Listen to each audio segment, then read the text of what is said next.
177મો પ્રજાસત્તાક પર્વ ઉજવી રહ્યો છે ત્યારે વાવ-થરાદ જિલ્લાની દીકરીઓ ભવિષ્યના ભારતને કેવું જોવા માંગે છે, શું છે તેમના મંતવ્યો? સંદેશ ન્યૂઝ સાથે આ દીકરીઓએ વાતચીત કરી, આવો સાંભળીએ। વાવ-થરાદ જિલ્લામાં અત્યારે સાંસ્કૃતિક કાર્યક્રમ માટે અનેક જે ભૂલકાઓ છે તે આ વિસ્તારની અનેક શાળાઓમાંથી અહીંયા પહોંચેલા જોવા મળી રહ્યા છે। આપ દ્રશ્યોમાં જોઈ રહ્યા છો તમામ દીકરીઓ છે કે જે દીકરીઓ અત્યારે અહીંયા સાંસ્કૃતિક કાર્યક્રમ પણ રજૂ કરવાના છે। ત્યારે મહત્વની વાત એ છે કે આ તમામ દીકરીઓ એ ભારતનું ભવિષ્ય છે। ત્યારે આ દીકરીઓ છે તે ભવિષ્યના ભારતને કેવું જોવા માંગે છે તે વિશે વાત કરવી છે। શું કહો છો બેન, ભવિષ્યનું ભારત કેવું જોવા માંગો છો? પહેલું તો ભારત દેશને વિકાસશીલ દેશ છે એને વધારે વિકાસ કરવો જોઈએ।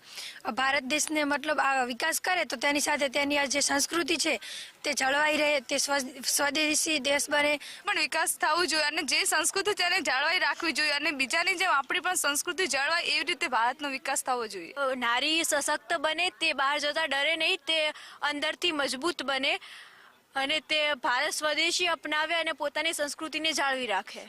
આપણી સંસ્કૃતિ આગળ વધે, સંસ્કૃતિને જાળવવાની આપણે કોશિશ કરવી જોઈએ જેનાથી ભારત વધારે આગળ વધશે। એમ ભવિષ્યનું ભારત કેવું? ભવિષ્યનું ભારત આગળ વધે અને ખૂબ સારી પ્રગતિ કરે। બસ કેમ ભારત પણ વિકાસ થવું જોઈએ અને મહાસત્તા ભારત થવું જોઈએ એવું હું કહેવા માંગુ છું। અને આપણી ભારતમાં જે સંસ્કૃતિ છે એને જાળવી રાખવા બધા પ્રયત્નો કરશો અને જે ભારત સ્વચ્છ અને જેમ બધા દેશો છે તેમ ભારતને પણ સ્વચ્છ રાખવું જોઈએ।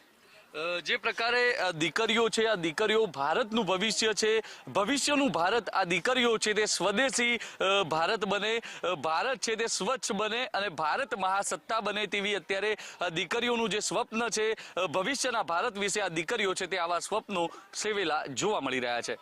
કેમેરા પર્સન ઉપેન્દ્ર ત્રિવેદી સાથે ધવલ જોશી, સંદેશ ન્યૂઝ, વાવ-થરાદ।